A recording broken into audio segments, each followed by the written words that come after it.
Hello, and welcome to CloudBurst. Here we are at last. My name is Rokk, and if you are interested in cloud gaming and intelligent conversation, then you're in the right place. This show is definitely for you.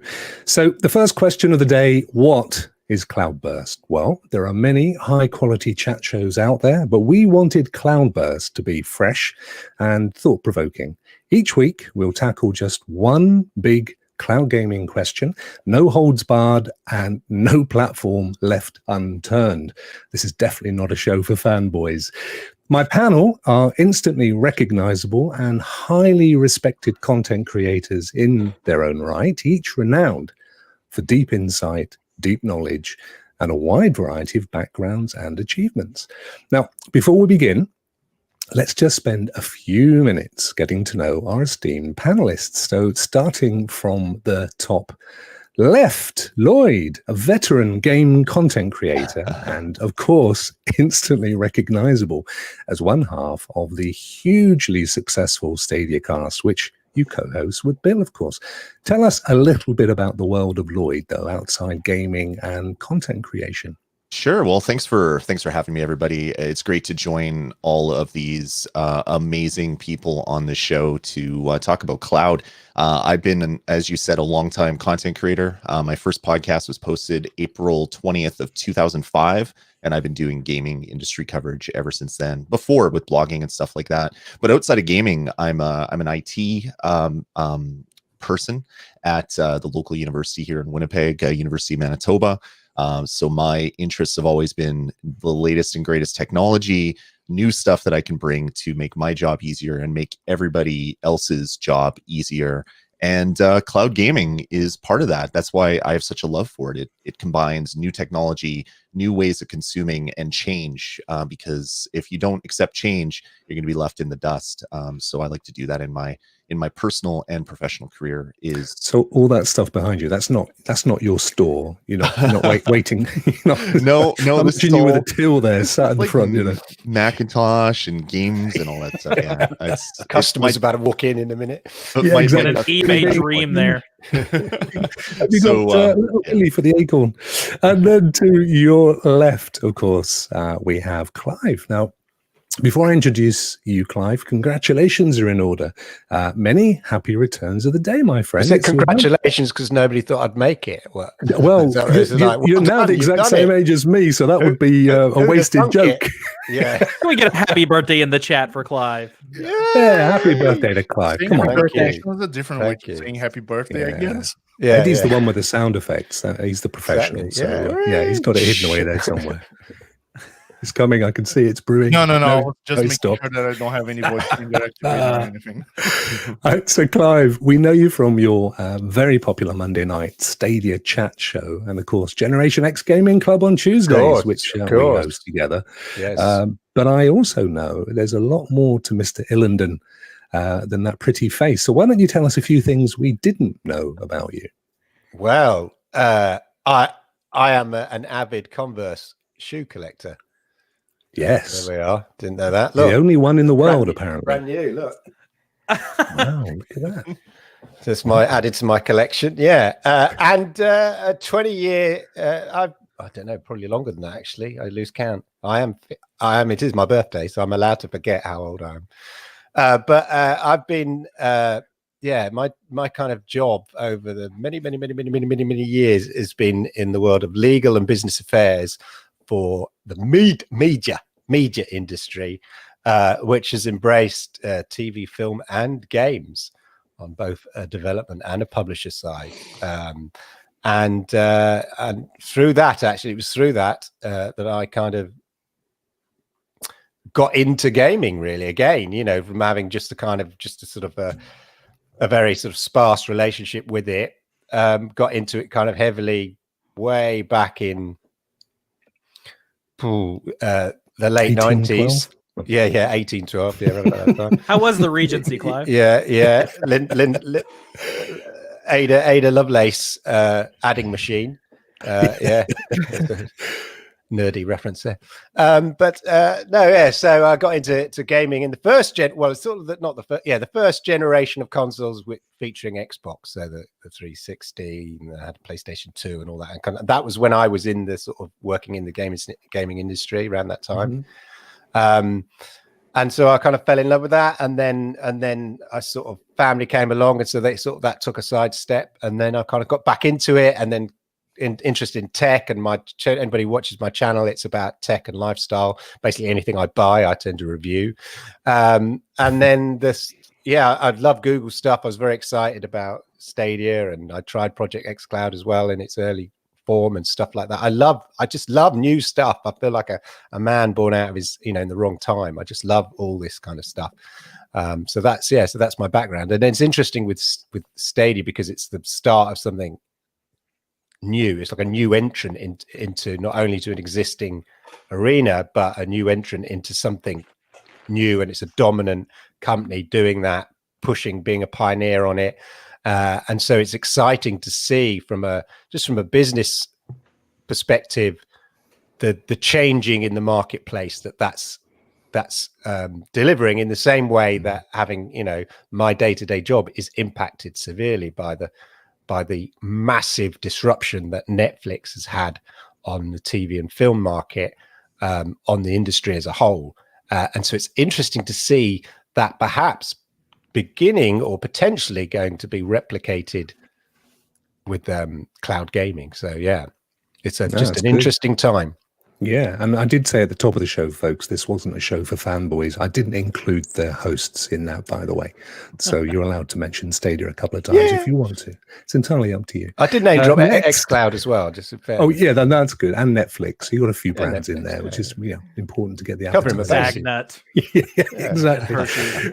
Down to Eddie. Now, Eddie, thank you also for breaking into your valuable family time to join us today. Absolutely. But I also, of course, know that you also just celebrated your birthday a few days ago as well. So 10 days ago. Birthday wishes to you, my friend. Big clap for Eddie's birthday as well. Well, just me then. I feel underdressed because he wore throw a birthday emoji in the chat. He wore his suit for his birthday. Well, I say wore his suit, apart from the pajama bottoms. That means something different over here. Wearing your birthday suit. So, same here. Birthday suit with pajama bottoms, of course. Yeah, exactly. Eddie, you're also a very popular member of the cloud gaming community, and you've also got a fascinating backstory as well. Would you like to share a little bit of that with us? So, unfortunately, I didn't have at the moment the opportunity to work on the video gaming industry, but I have been in love with tech since my childhood. I remember my brother bringing our cousin at home and bringing the Atari 2600 and playing Pitfall, playing Riverhead, Enduro, and all of that. I feel like that's when I fall in love with tech. And there it is. An original copy of Riverhead. You can pop down to Lloyd's store and pick up a copy. Come on down, everybody. Yeah. Man of course.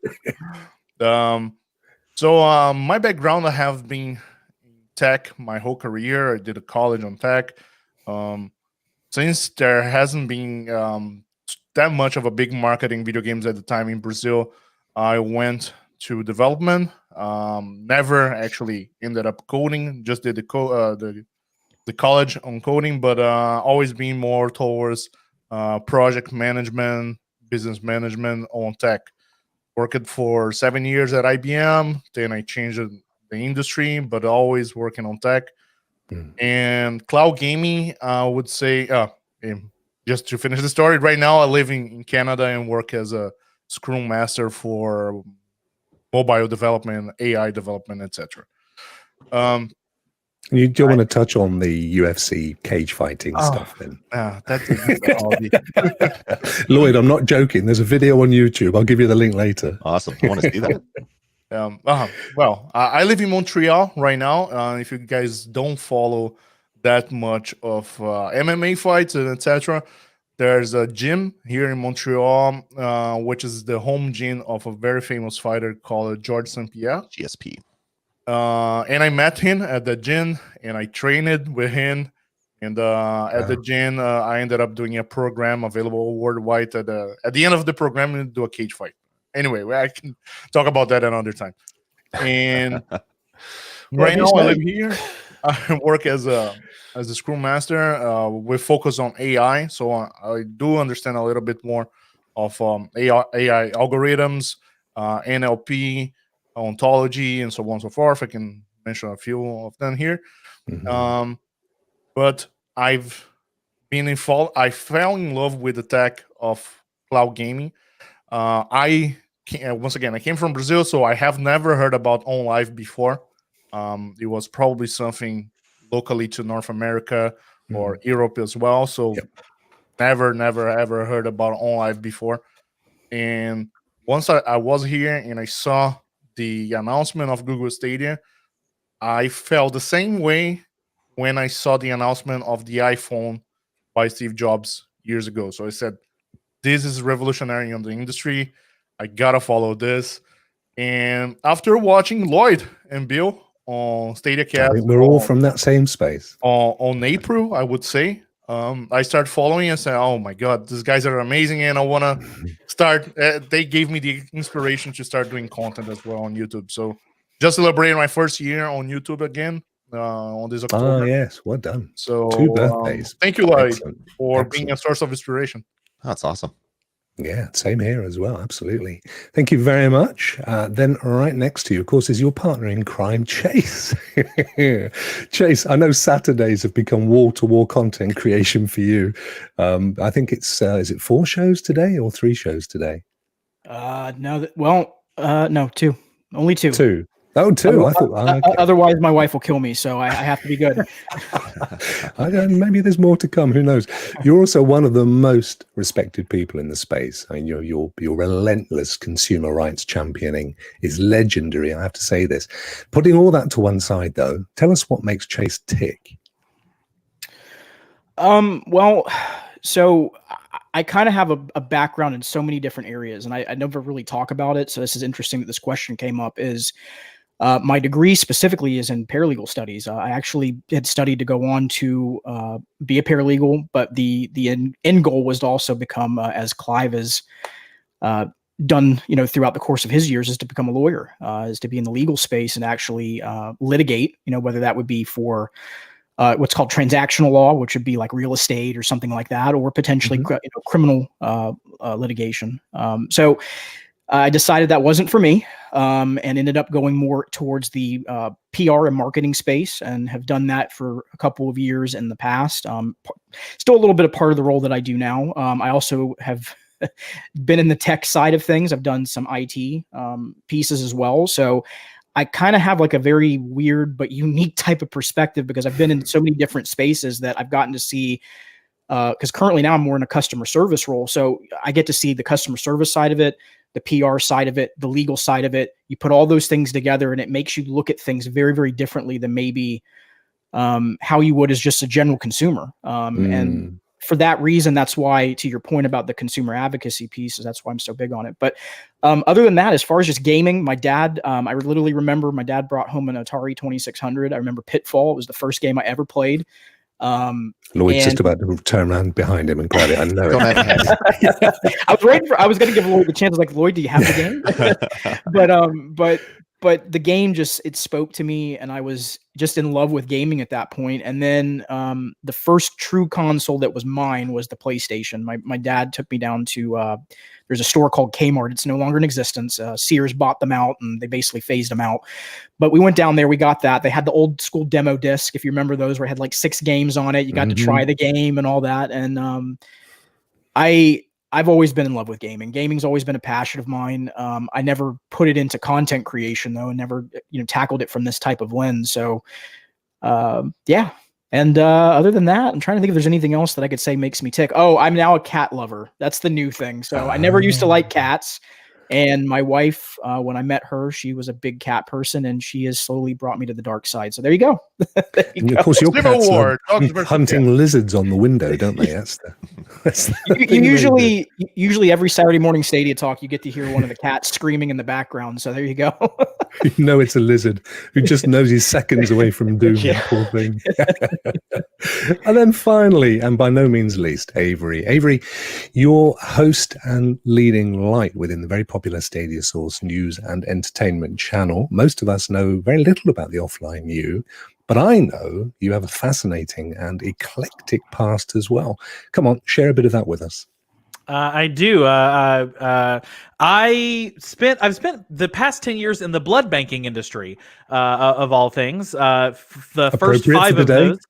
I'm sorry. Appropriate for today, Halloween. Yes, in Halloween. The vampires need you. In fact, I donated blood yesterday, so go donate blood. Those of you who are listening and are eligible to do so, it's very important. But I spent the first 5 years of that on the blood bank side, working in recruitment and trying to convince people to do a thing that they didn't necessarily want to do, which is go sit in a chair and have needles poked into you. And that's basically a vampire. It really is It really is, except that we're the source at that point. And then I've spent the past 5 years on the opposite side of the industry, working as a vendor in software development. So I have been on the client services side of blood banking software. So kind of in a similar vein to Chase, there's too many blood puns. There's too many, but they're all positive. Let me tell you that. Sorry. Moving on. I won't be negative. I won't be negative. I swear. I've spent a lot of time working on the customer service side of things, but also in the project management with implementations and release development. And so I think that also gives me a perspective behind the scenes of why does it take so long for a piece of software to make it out the door, and why didn't it get out the door with the pieces you thought it would have in it? And I've kind of got the behind the screen view on that, which has informed my perspective quite a bit. And I also got into cloud gaming via Stadia, and since then I've branched into the xCloud and other things of that nature. And can't wait to get into these big discussions. Y'all know I have never shied away from the big discussions about stuff, and so I think CloudBurst is going to give us all a good opportunity. Maybe it's going to be a little bit of therapy for all of us, just to exercise those cloud gaming demons and get those thoughts into the world. Great stuff. Thanks, guys. Absolutely super. Okay, before we get stuck into the big cloud hanging over us today, I just want to raise, you may have noticed, folks, that at least 2 of us today have taken away our quite well-known facial hair, and there's a reason for this. It's not just because we know how younger we look with our when we've removed the fluff. It's because starting tomorrow is Movember. Now I think this is a global charity. Certainly they exist pretty much all over the world. The concept has been around now for some years. The idea is simple. It's to raise raise money for awareness towards men's health. That's prostate cancer, testicular cancer, mental health, and suicide watch. And Chase and I have decided to remove our faces so that we can start all over again from tomorrow and raise money for this very worthwhile charity. So I have set up a page. It's bit.ly/men911. That's men 911. So if you've got a couple of pounds, couple of dollars, couple of trinkets, doesn't matter what they are or where they're from, pop along there, and it all goes to worthwhile cause. Doesn't come to us, goes straight to them. And you can watch us as we grow old and fuzzy faced in the coming weeks, which I'm sure will be amazing. I think they used to do an app, because I used to do it every year. They do an app where I think you take a photograph every day. I think they do, yeah. And then you can run it through, like at the end, and sort of see the progression. Watch the hair grow. Like chunk there and another chunk there, and then quickly get the old sandpaper out and get it back down again, and off we go. But very worthwhile cause. So thank you very much, ladies and gentlemen. If you want to give that a look. Right, to business. So now, Rokk, you got to give yourself an intro too, brother. People want to know about you and what you got going on. I rarely talk about me. It's not a subject that I'm particularly comfortable with. My name is Rokk. Actually, my real name is Adam. But Rokk is a brand that I've trademarked globally because it's been my company for coming up close to 20 years now. And we essentially develop. I was right there at the outset, web development in 1994, which was 3 years after the World Wide Web was invented. Started the first web design agency in the UK. We were one of the very first to do mobile app development a few years ago now, and some other stuff. But essentially, yeah, I run a software development company, which is kind of where I got my IT background, and that's me. I don't talk about it a huge amount, but you can find me. I'm all over the place. Thank you for that, Avery. That was impromptu, and clearly I hadn't written anything up. So I only wish I had a store like Lloyd I could turn around and refer to. That's funny. In 94, 95 in the internet for a local ISP, when the internet was just starting to be commercial, not just for research. And I remember making web pages before the image tag was part of the spec, and before there really was a spec. It was just like, throw all these random tags up and see what happens. So that's super fascinating. Yeah, well, I had a publishing company before then, and also with sort of advertising agency.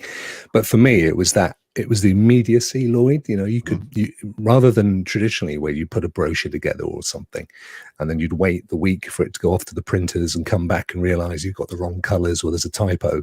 You could just put something up on this World Wide Web and see it, and go home and still see it, and then realize the color was wrong and there was a typo, and you can quickly change it and make the difference. So yeah, I think we've all been bitten by that bug. It's great fun. Right, so let's get on. This is the reason we're all here, ladies and gentlemen. So we've got one big question, and this is the question. If I can find it over here. Here we are, the topic. Nintendo now entering the cloud space, announcing this week that they're big entrant into cloud gaming. Sony quietly pushing PS Now, xCloud hard-baked into Xbox Game Pass Ultimate, Amazon launching Luna on early access, and of course Google about to celebrate the anniversary of Google Stadia, not to mention untold minor players that are all entering stage left. Does the panel believe the cloud gaming sector is big enough to support this many players? And I'm going to start with Lloyd. Sure. I mean, the gaming industry as a whole is huge. I didn't think there'd be as many people playing video games, and then something called the iPhone came out, and next thing you know, a year later, everybody's paying $10 to buy Super Monkey Ball and play on their phone, and then the ride to free apps happened, and now everybody is playing games, whether it's on Facebook or their phone or any device that they have in the house. I think cloud gaming is going to have a bit of a challenge as far as the infrastructure is, because there's a large portion of the world that doesn't have high-speed internet. There's a large portion of US and Canada that doesn't have fast enough high-speed internet. If you leave Winnipeg, which is the capital of Manitoba, where I live, and you drive an hour to the north or to the east or west or south, and you go to cottage country, there's no internet out there. So obviously cloud gaming isn't going to be a solution for those people. But with Starlink, with other new forms of internet technology coming out, 5G, offering high-speed connections to mobile devices, that in the future you'll be able to pick up a phone, whether it's an Android or an iOS device, and you'll be able to play the latest game that just launched on PlayStation or just launched on Xbox. And you're not going to have to buy a $500 box to sit underneath your television. So the actual market for cloud gaming is only going to go up from here once you make high-speed internet more ubiquitous across a larger percentage of the world. The Nintendo thing was very, very interesting, because it's not Nintendo doing it. They're allowing it, but it's not Nintendo saying, hey, play Super Mario Brothers on your iOS phone, other than Super Mario Run. So that's going to be really interesting to see what happens if Nintendo is seeing enough uptake of people downloading the cloud app for Control or the cloud app for for any of the other games that are going to be coming and say, hey, this is great. We can have a huge data center. We can keep producing the Switch, which is using components old in some instances. Let's do that. Let's release a $99 cloud player. It'll be very interesting over the next 5 years to see what happens with Nintendo, because they're always the weirdos in the industry. They do things, they think different, like Apple used to do. So Nintendo getting involved through a third-party company, Ubiquitous or something, it's some name like that. I think it's Ubitus or Ubitus. It's going to be very interesting if there's a lot of success there and a lot of uptake from the consumers. I could see Nintendo saying, "Hey, you know what? Let's focus full on to this cloud gaming stuff." Eddie, I could see your finger raised there. Yeah, no, I had a question to Lloyd because no, he has been talking about Nintendo years and years, and somebody mentioned to me that it's not the first time Nintendo does something like that. There was something like a Resident Evil on Japan, right? Yeah, there was. I didn't check out about that. There was Resident Evil 7 cloud version, which I believe is from the same company, Ubitus or whatever their name is, and they also did Assassin's Creed Odyssey, but these were only available in Japan.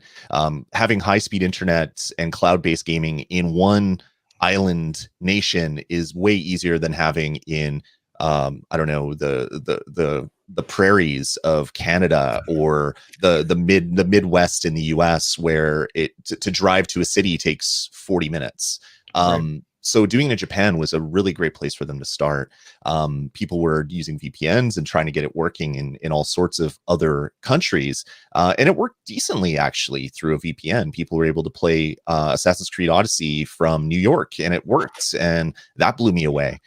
So to have this happening on the Nintendo platform is very, very interesting to me. When did that happen, Lloyd?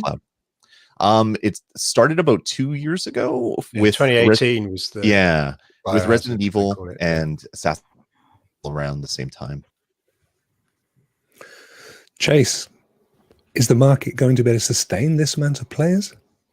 Absolutely. And I think Lloyd explained it real well. I think it's a larger statement, though, is there's emerging markets that cloud gaming is just going to explode in. And I've talked about them before, that places like India, places like South Korea, places like Brazil, and in South Korea, you're already seeing SK Telecom did a partnership with Microsoft. And you're already seeing the demand there from this. So I think when you look at the cloud, one of the things that you kind of have to do is, at least in my opinion, is you have to separate out the strategy of what's going on in North America and Europe versus what's going on in the rest of the world, because we're still in a dedicated device mentality here, especially in the US and in Canada and in the UK and in parts of Europe. It hasn't caught on because people are still so hyper-focused on, I have to have something physical and tangible in front of me. Whereas the rest of the world hasn't grown up with consoles the same way that we have, or computers. So, like, again, if you look at an India or South Korea, or, I mean, I was talking about Australia with Eddie a couple days ago. The mentality is so different. And when you start seeing competition in those spaces, I think it was Bill that said it in the chat, is you don't have physical boxes that you have to worry about units on. It's only about point of presence, and it's only about mind share that you have to deal with at that point. You're not dealing with, we got to meet this certain market share of sales. So I think globally, again, if we just look at it globally and not so much North America and Europe, globally, there is more than enough room for all of these players, and they're all going to do very, very well, especially in those emerging markets. I think Bill said in the chat, that in terms of consoles, there's a limited amount of space in the marketplace, just because of the sheer cost of generating them, distributing them worldwide, all of kind of that. So there is a finite amount of players that you can have in the console space, but in cloud gaming, less so, and therefore the market is much more open, and it is the growing market. It's not as though you're saying take the existing market that you've got and then split it. It's like the existing market's going to increase exponentially, then split that, and the opportunity for, as I say, different areas, different niches, everything, exactly as we've seen in music. There's not 2 or 3 dominant music players, are there? You're going to sort of like Deezer, Spotify, iTunes, YouTube Music, plus all the other, smaller niche ones, and then different country kind of specific ones. And then the other thing is, we do tend to be very North American and Europe focused. But I was reading there's a lecture given. There's a twice yearly lecture given in Japan by some industry kind of, expert. And there was one recently there from the former editor of Famitsu magazine, which is the big gaming magazine. He was the former chief editor of that, and he gave the sort of industry lecture a couple of like last week or something like that. But in it, he was saying that in terms of the gaming content market size, this is in yen, but it doesn't really matter because it's about the split. North America is 4.4 billion yen. Europe is 3.1 billion yen. East Asia, including Japan, is 6.9 trillion yen. Yep. So we've become quite obsessed with what's, from an American and a European kind of perspective.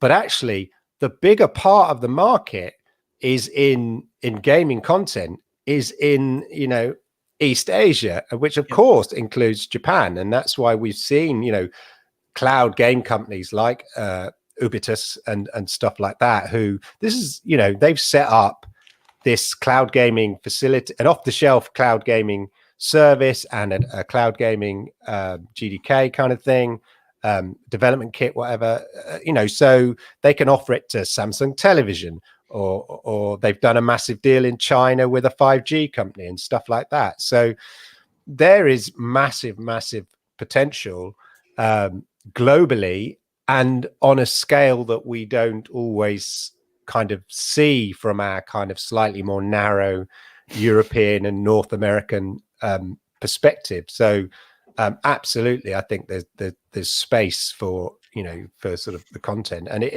it's going to be about how each one differs, or what's their kind of differentiation or USP. What do they offer? Is there room for small niche kind of cloud gaming who specialize in a certain type, like we see in TV and film? You get classics or anime or whatever, and then you get the generalists like Netflix and Amazon who kind of make sure they have the blockbusters and offer the general thing. And so there's lots of different kind of ways the cake can be served, as it were. So yeah, plenty of room. Well, Avery. A lot of it is coming across right now. We have, let's take 2 years ago. There were 3 gaming platforms, PC, 4, PC, Nintendo, Sony, Microsoft. Now you've got services. And I think that's the key distinction is, if you think about mobile phones, there's Android and iOS. That's it. That there's, there's a little tiny, it's Android and iOS. That's all you got. But nobody thinks about that because there's Samsung and Oppo and Realme and Huawei and Xiaomi and Sony and Google and these dozens and dozens of people who are taking the platform and creating their spins on it. So now we have the situation where the technological infrastructure is growing, and it's getting to the point where they can take gaming and take it off of being a platform and present it as a service. So xCloud is just a service offered by Microsoft, who happens to have a platform. Stadia is a service offered by Google, who is leveraging Google's infrastructure. Luna is a service that you simply sign up for and use the devices you have, use the systems you have, without having to really invest in another platform. And I think that's that's where we're gonna start getting into the Uber of, the Netflix of situations that we're not at just yet, but I can almost feel it coming. Like when the scooters, the scooters that just suddenly appeared everywhere because nobody wanted to buy a car and everybody figured they could just drop these on the sidewalk. And it started with 1, and then there were 2, and then there were 8, and then there were, however many companies that just said, well, let's take this concept, let's mass market it. We have the Netflix of, we have the Uber of, if you want to find a food app, there's Grubhub and all the, thousands of them. We're going to get that way, I think, in the next 2 to 3 years with cloud gaming. And what we're going to find is the curve.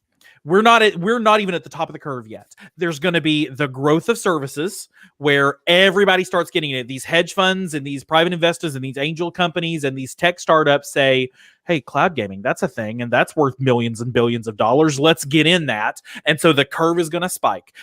Luna is not the last person to join this in this table. They're definitely not. Then we're going to go down the other side of the curve. It's already happened, and now there are plenty of scooters on the curbs everywhere, and now we need to start collapsing that and find the companies that survive and the ones that make it to the other side of it. That's where this is heading. And I think we're only on the front side of it yet. Can the market sustain it? We're not at a point yet where the market has to choose. We're going to get there. And when that happens, it'll be interesting to see who survives going over the other side of the curve. There's a difference between scale, in terms of scale, who can do it on a global level. That's the key distinction, not, and that's your Facebooks, your Amazons, your Googles, your Netflix. Should they decide to go that way, Apple to a certain degree can potentially do it on a global level, and so they have that advantage. But I think there's plenty, as you see, in China with Tencent and stuff like that, and as we say, Ubitus have got lots of partnerships in China, who do this on a kind of slightly more geographically local level as well. But yeah, there will, as Avery says, there'll be a shake, as with all new things, there will be a bubble and then a shakedown, and then it will sort of level out with the players that are still standing, as it were. So there'll be people who will lose, people who will win, but then it will level out. But there's room for a few, as we've seen, as I say, in SVOD. Eddie, we must be getting closer to a saturation point, surely. I'm not sure. As Clive said, globally, we know there are just a few players that can do it. We have the big three companies on video game industry right now: Nintendo, Sony, and Microsoft. And outside of these three companies, I only think Google, Facebook, and Apple can deliver something like that. And again, on a global scale, if you think on a shorter scale or a regional scale to a country, maybe maybe no, it's already appearing. I know because I follow cloud gaming everywhere. There are companies in Brazil already offering software, not software, but offering services just as Shadow offers to a cloud PC, and branding themselves. Our cloud PC solution can be used for gaming, but it's a different from a literally cloud-based platform. And if we were talking about cloud-based platform, right now we only see one, which is Google, and the other have been. We can now offer games on the cloud, which is, I know Stadia is something different because right now we're just gaming on the cloud, and we haven't seen the potential of the cloud games that the platform Stadia will be offering. But I think down the long line, we'll be seeing not spreading so much in a global level other than these players already established. But here's my let me ask you this though. I was Googling this to be sure because I had a hunch on it. Netflix uses AWS as their infrastructure. Amazon has Amazon Prime Video. So Amazon is not shy about letting their competitors leverage their technology. Right now, the technology that Amazon is figuring out is how to deliver cloud gaming.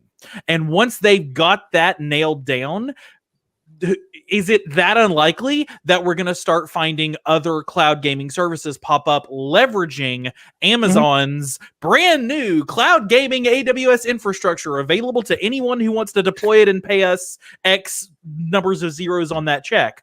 Like, that is when this turns. Right now, xCloud is on Azure servers. Stadia is on Google Cloud Platform servers. Luna is on AWS servers. But Luna, AWS is all about, hey, yeah, you want to cut us a check?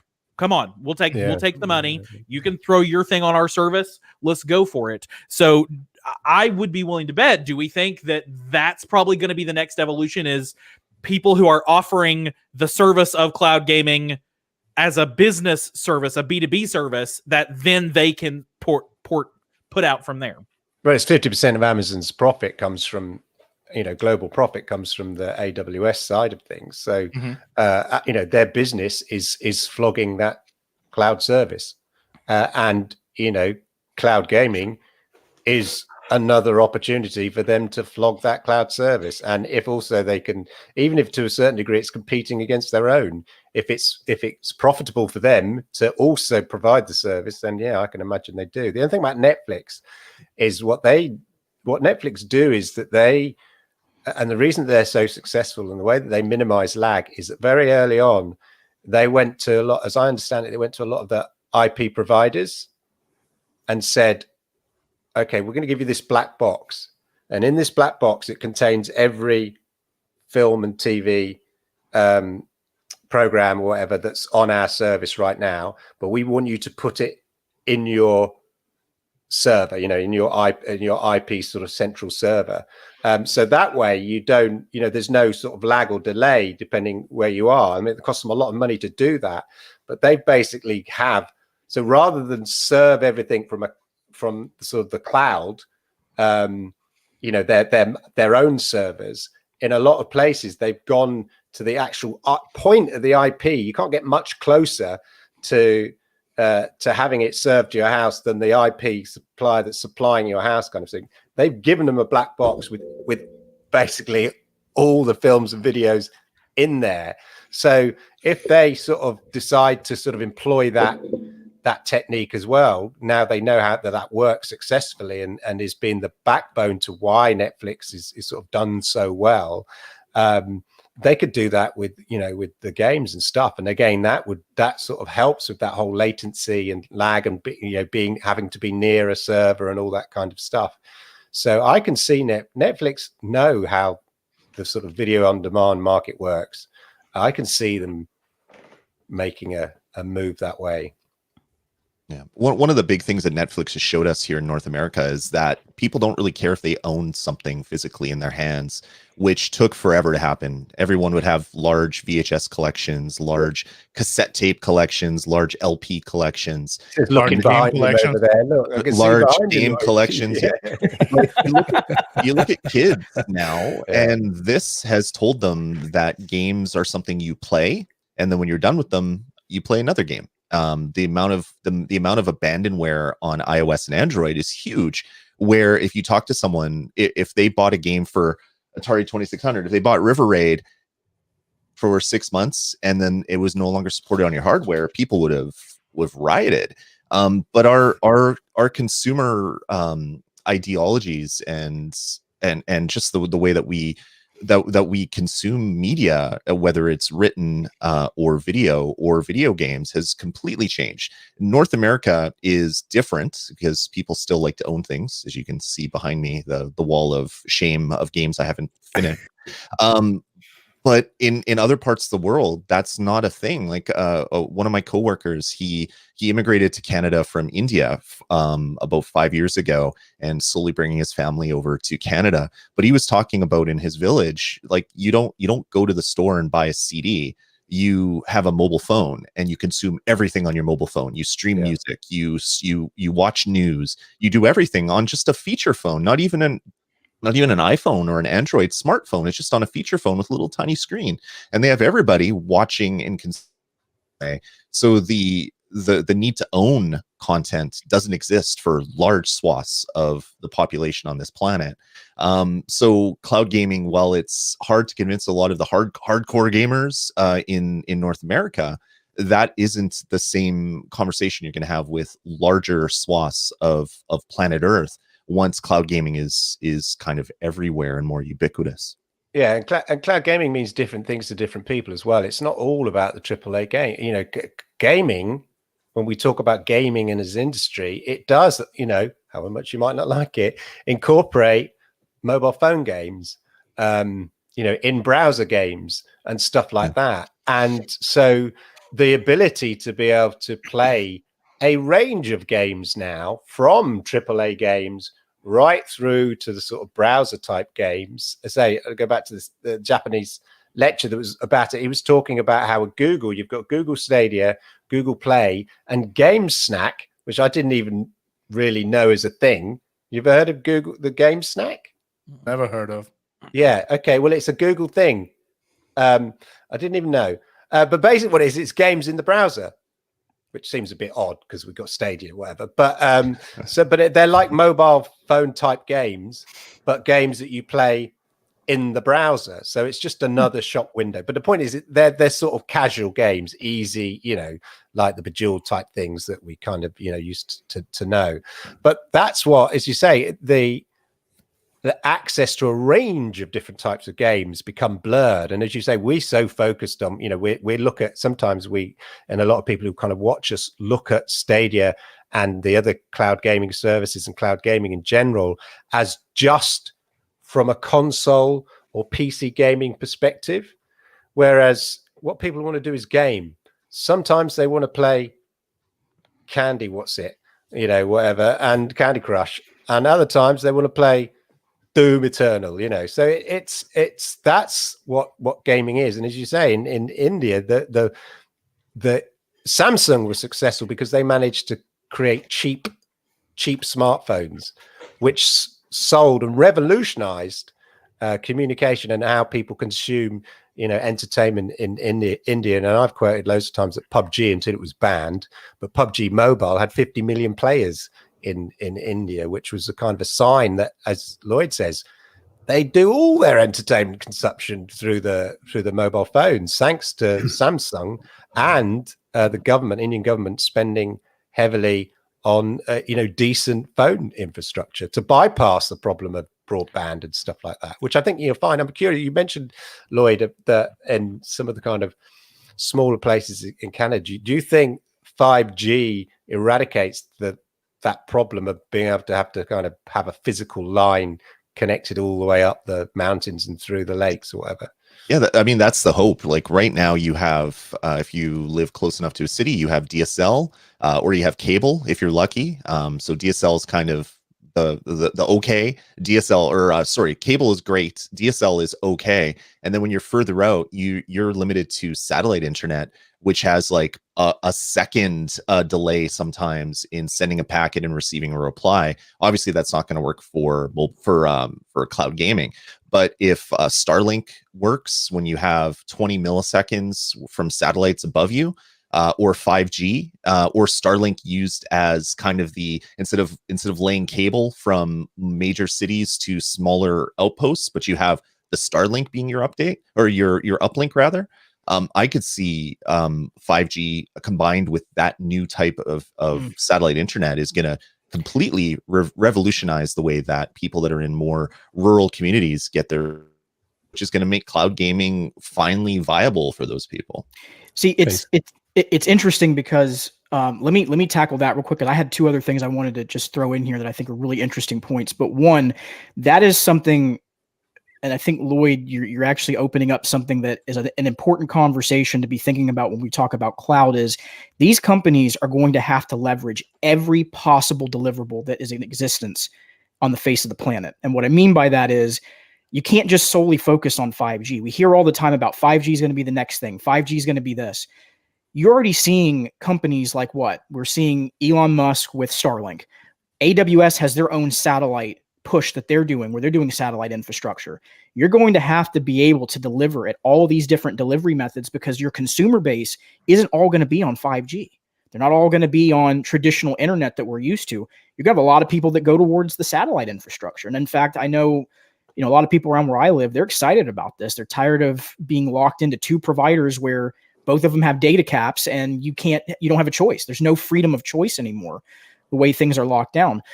The other thing I was going to throw in here is to the point about how the saturation point is because Rokk, you're asking that question, is it too much saturation? This is why competition is so good. And what's going to happen is when competition exists in all of these markets that we're talking about that are these emerging markets in particular, there's going to be so many compelling models that people will vote and choose with their wallets. And that's what's going to cause more competition, more individuals coming into the space, because everyone's going to want a little piece of that pie. They're all going to want to be able to come in and get a little bit of that revenue. So I think that's important. And I shared an article with you, Adam, that I thought was like really, really interesting on this. And there's a lot of market studies that are out there. So this isn't the only one. I don't just want to focus on this one solely, but over the course of 5 years, the projection is 3.5 billion in revenue totality wise, just in the short term. Now, folks, you got to understand something. That's only 3 short years. If you count forward from, actually, no, it's 4. If you count forward from now through 2021 and all the way up, that's a lot of money in a short amount of time. And they're looking at this as far as a year on annum increase. That's, I mean, crazy. If you look at this graph, they're showing, I mean, you're talking almost 25, 30% year on end. That is a massive amount of growth in just a short amount of time. And, you know, I don't want to speak for everyone here on the panel, but the expectations have always been that cloud gaming would take about a decade to really see inroads with revenue. This is already showing inroads now in the now that we're seeing this happen. So I just wanted to go back to the point of competition is what's going to drive all this. And you're going to see so many new players jump into this space. There's going to be companies we've never even heard of all of a sudden going to jump in and go, what? Who is that? But that's what's going to happen here. You're going to have everybody trying to jump in on this. Remember when Walmart announced that they're getting into the cloud gaming space? I mean, on StadiaCast, we bring it up a bunch of times. We haven't seen what they're doing, if they're even going to do something. So any company with a big bucket of money and a want to spend it so they can get tax cuts is going to say, hey, let's roll out this cloud gaming stuff. Let's see what happens. And there's one more thing I was going to mention too. The other big push that you're going to see is infrastructure, by the way. Really big push. And you're already seeing Amazon doing it right now. They are trying to make sure that all of their movement with connectivity is in a really strong place, because Google has, while they may not have the best server infrastructure in the world, they have the best connectivity tissue that exist anywhere. Their connective points are unparalleled. So you're going to see a lot of companies start making massive investments in infrastructure. And this goes back to the point of, I think it was Clive you were mentioning about deploying the box into the ISPs. You're going to see the connectivity piece be ramped up by all these companies, specifically even, like I said, Amazon, trying to make sure that they get the inroads in and be on track or equal to Google or whoever else is in the space. A quick something to mention about infrastructure is that people sometimes underestimate the infrastructure of Google, not Google Cloud, because I'm sorry if I'm triggering you guys' devices. That's okay. Yeah, I just muted mine. The infrastructure that Google runs is the same infrastructure that YouTube, that Gmail, that all of those Google services runs. Yeah. And it's different from what AWS, which provides infrastructure for putting business on the clouds. Google has their AWS competitor, which is G Cloud, and that infrastructure indeed it's smaller than AWS, but we don't know the size of the infrastructure of the Google Cloud Gaming solution, and we don't know how much they are up to scale that. So maybe right now Google already has the larger, by far, advantage on the cloud gaming allocation services. I think that's a good point. I think because you're right, a lot of people, as you say, Google Cloud is like it's sort of the lower half. Yeah, it's the third top 5. one. Yeah, it varies. But you're right. What powers Gmail and YouTube and Stadia is really the Google's private internet, which is what they've invested in heavily. An internet for them to supply their services to themselves. And I think that's, from what I understand, that's what makes Stadia so effective. Whereas, yes, you're quite right, Amazon Cloud Services is larger, but that's a sort of using the sort of public internet that exists, but with large server bases that everybody could store their information on. Whereas you say the secret sauce for Google, as I understand it, is, as you've said, Eddie, that private network, their own personal private network that just connects at super hyper speeds between the various nodes and servers that they need to. Yeah, POPs and edge nodes. Yeah. So we're going to end up in Sorry, go ahead, Avery. No, you go. I was going to say, One big thing that we have to realize is for Google and Amazon, it's going to be hard for, or in Microsoft as well, it's going to be hard for anybody to compete with them, not only because of infrastructure that they already have, but all these peering agreements that they've had for decades, where they say, okay, if you send us a terabyte of data and we send you a terabyte of data, that costs everybody $0. Right. So sending you the video feed to Google might not cost them anything, depending on the traffic that's coming back. Where the Ubitus that's doing it on Stadia, we don't know what their data cost is going to be. Walmart, any other service that kicks up, their data costs alone might dwarf what their hardware cost is to keep their infrastructure running. So it's going to be interesting to see how this all plays out over the next 5-10 years. And that's where we're going to get all of there's going to be all these little tiny weird startups that hit, because they're all going to see a piece of the pie that they want to take from Facebook, Apple. Apple hasn't even entered this space yet, but we know they're gonna. You're not gonna do that. All so right. We made it Facebook, right? Right. Facebook, Apple, Google, Amazon, the four are gonna drive hard into this, and Microsoft, the five. And so I think for a while we're going to end up in this boat. Like, if I was to kind of think it through right now, I subscribe to Netflix, Hulu, Amazon Prime, Spotify. I have YouTube Premium because I hate ads, Xbox Game Pass Ultimate, and Stadia. I have 7 and Disney Plus, I bet, and we've got Disney Plus, and we have HBO Max. Granted, I don't think we pay for either of those. So there are 9 cloud only entertainment subscriptions in my household. That's where this is heading, is just another little piece of that credit card that you signed up that you forgot. I almost think Google and Amazon and Microsoft they don't want you to play on their servers. That costs them money when you play on their servers. They'd rather you just sign up for the free trial and then forget about it. And then 9 months later, you're looking at your credit card statement and you're going, I just gave them an interest-free loan and I'm never getting that back. And memberships. Right. How many people have a gym membership and have never sweated a drop in there when the world is normal? So that's what all these little companies are going to go for. And then the little companies are going to get sold to bigger companies, and the bigger companies are going to get sold to bigger companies. And then a Facebook or a Google or an Amazon or a Microsoft or an Apple are going to buy them for whatever tech or IP or patents they developed, that new controller design, and the cycle repeats itself endlessly. Right, we're getting towards the top of the hour now, and we had an amazing discussion there, and I know genuinely we could have gone a lot longer, but you've all got lives, and I know it's a weekend, and unfortunately we've got to wrap up. But before we do that, it's time honored that we make our way around the panel and you each tell us where we can find you during the week. So if it start with you, Lloyd. Sure.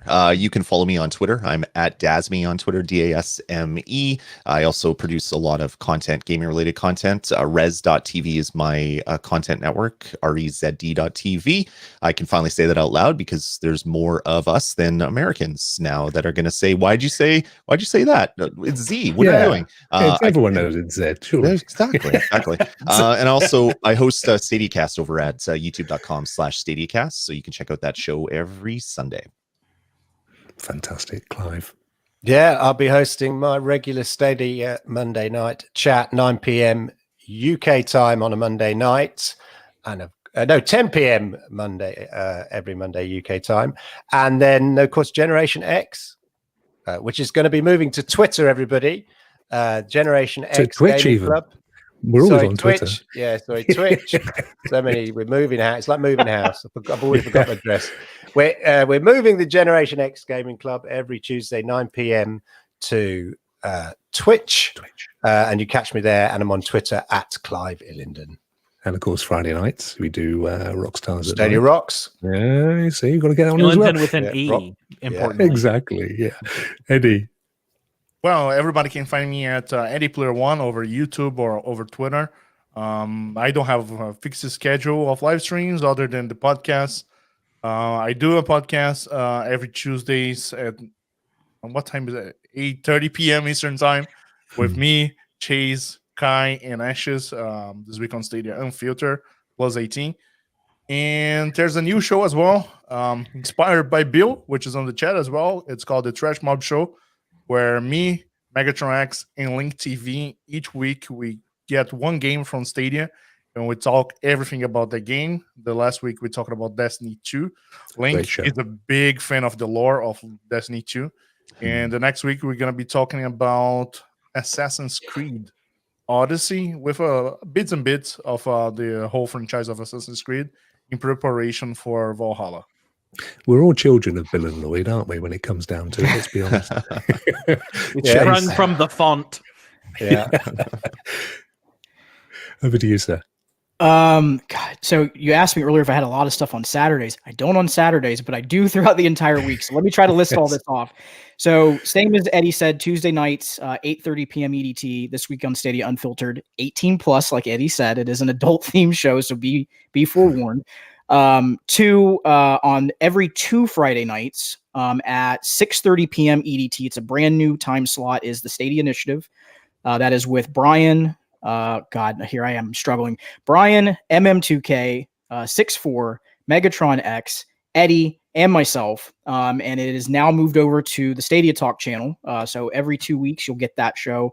Saturday mornings, 9 a.m. new time slot is Saturday morning Stadia Talk. Just bring your coffee, favorite breakfast item. We get into the business and the marketing lens and consumer advocacy. And then, did I miss anything?